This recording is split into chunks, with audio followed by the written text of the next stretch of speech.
Свой боевой путь он начал 14-летним подростком на Кавказском фронте под началом легендарного героя Великой Отечественной войны Мавлида Висаитова, который со своим подразделением первым вышел на Эльбу в апреле 1945 года. В книге воспоминаний о Терека до Эльбы он напишет впоследствии о юном бойце, которого учили стрелять. В разгар боя рядом со мной с винтовкой в руках оказался 14-летний Ваха Алиев, который служил в одном из сабельных эскадронов. Как он попал на фронт, мне до сих пор неизвестно. Наши бойцы называли его сыном эскадрона. Узнал я о том, что он в полку, когда мы уже передислоцировались, и завершить словами: до ноября 1942 года Ваха Алиев находился в личном составе полка. С переходом моим на должность начальника кавалерийских курсов вести о судьбе мальчика я не получал. А боевые пути сына эскадрона пролегли через Украину, где он был участником знаменитой операции по форсированию Днепра. Освобождал Белоруссию, Прибалтику, участник Сталинградской битвы, битвы на Курской дуге,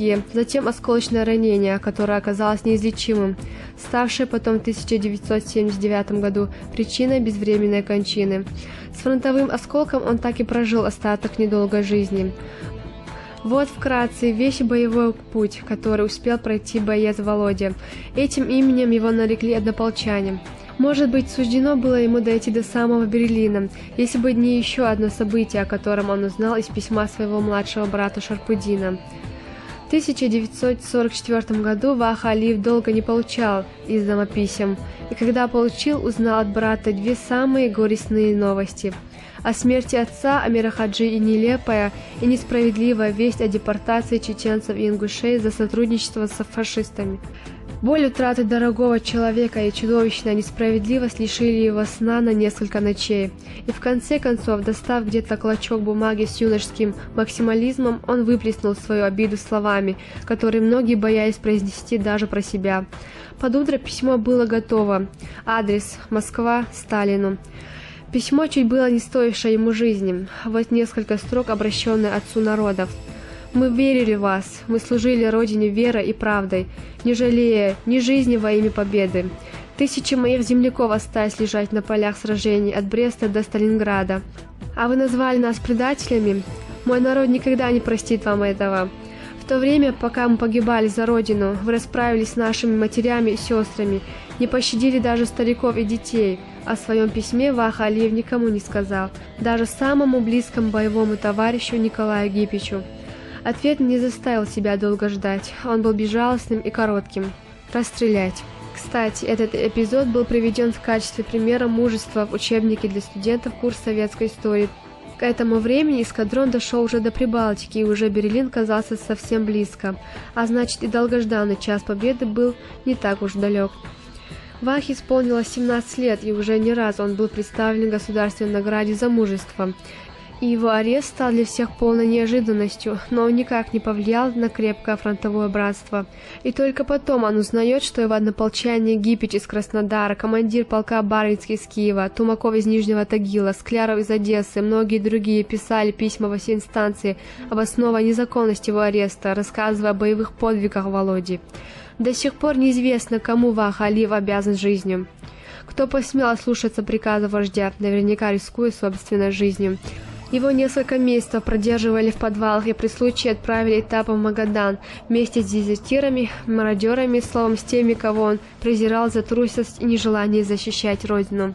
Начались совсем другие будни, изматывающий труд каторжника, обреченного всю оставшуюся жизнь провести на лесоповалах. А остаток этот был совсем незначительным, учитывая недавнее ранение, которое давало себе знать изнуряющей болью и сочащейся кровью. Голод, холод, каторжный труд без перерыва в выходных прерывали людей-людоедов. Совсем ослабевший становился добычей более сильных. Его убивали и тут же съедали. И как знать, может и Ваха Алиев стал бы легкой добычей изнуренных голодом, холодом, непомерным трудом людей, превратившихся в почти животных, если бы не мед. Сестра Лида, которая поддерживала его медикаментами из скудных запасов. Был еще один человек, имя которого, к сожалению, неизвестно, осетин по национальности, работник в хозяйственной части. Узнав о том, что Ваха почти земляк, он старался подкармливать его, давал добавки. Благодаря этим людям он окреп, а потом стал легендарным фельдшером. Пригодились знания, полученные на фельдшерских курсах в самом начале войны. Видя страдания людей, памятуя о своих мытарствах, тогда же дал себе слово: «Если выживу, если когда-нибудь освободят, стану врачом. Затем была оттепель 1953 года. После смерти Сталина и на горизонте забрежила слабая надежда вернуться домой. В 1954 настал день, которого Вах Алиев ждал 10 долгих, тяжелых лет. В далекой Киргизии, в городе Ош, нашел своих родных, мать и брата. Младший брат Шарпудин закончил к тому времени медицинский институт, работал над диссертацией, одновременно работал в местной клинике. На родину, в Чечено-Ингушетию, вернулись в конце 50-х. Данному себе слову Вах Алиев остался верен. В 1970 году он закончил Северо-Осетинский медицинский институт, работал врачом, а вечерами зачитывался книгами. Одной из любимых была «Длинные ночи» Абузара Айдамирова, которую читал детям вслух, восхищаясь смелостью и прямотой писателя, любил поэзию Некрасова за ее искренность и патриотизм. Ни на минуту не забывал он и своих однополчан, с кем несколько лет делил кусок хлеба, промерзший пол в сыром окопе. Особенно переживал за судьбу своего друга Николая Гибича. Выжил ли он? Очень долго писал Паску, и только в середине 70-х в Москве был создан Совет ветеранов. После долгой переписки отцу помогли найти его. Через 34 года никогда не забыть первых писем, которыми обменялись друзья-фронтовики, как и их первую встречу на День Победы 9 мая 1978 года в Грозном. Затем была новая встреча в Краснодаре. Боевые друзья вместе встретили новый 1979 год, а в промежутках между встречами были теплые, трогательные письма. Это были недолгие несколько месяцев, которые скупая судьба отпустила двум товарищам. Затем была новая встреча в Краснодаре. Боевые друзья вместе встретили новый 1979 год, а в промежутках между встречами были теплые, трогательные письма. Это были недолгие несколько месяцев, которые скупая судьба отпустила двум товарищам. В том же году страна готовилась отметить 305-летие, освобождая Белоруссию от немецко-фашистских захватчиков. Друзья договорились о новой встрече со всеми боевыми товарищами в Белоруссии. Увидеть однополчан через 35 лет. Узнает ли, ведь тогда он был безусым бойцом, самым маленьким в полку. А теперь 50-летний седоволосый человек. В центре города перед гостиницей стояли ветераны, бряцая наградами, не стыдя своих слез. Когда до этой многочисленной толпы оставалось 100 метров, из нее выбежали несколько человек с криками «Володя!».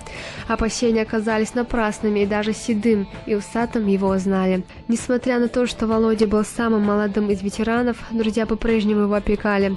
3 дня общения, экскурсии по местам боевой славы, в Хатынь, на Курган славы, музей славы в Минске пролетели быстро, а расставаться не хотелось. Договорились следующую встречу организовать на Украине, через которую тоже пролег их славный боевой путь. В Минский аэропорт проводить Володю пришли все. На обратном пути был визит в музей Министерства обороны в городе Подольске.